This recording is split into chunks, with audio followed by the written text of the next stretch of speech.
தொழுகையின் மகத்துவம். இஸ்லாமிய வரலாற்றின் இதயத்தை உலுக்கும் பாடம்.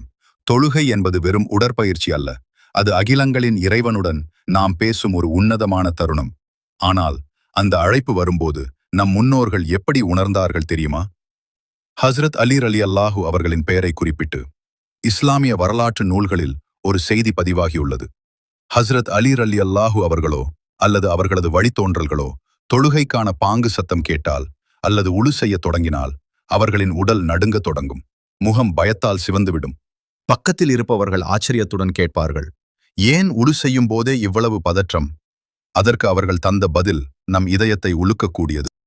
நான் இப்போது யாருடைய முன்னிலையில் போய் நிற்கப் போகிறேன் என்பது உங்களுக்கு தெரியுமா? அகிலங்களை ஆளும் அரசனின் அழைப்பு வந்துவிட்டது. அந்த பொறுப்பை என்னால் சரியாக நிறைவேற்ற முடியுமா என்ற அச்சமே என்னை நடுங்க வைக்கிறது.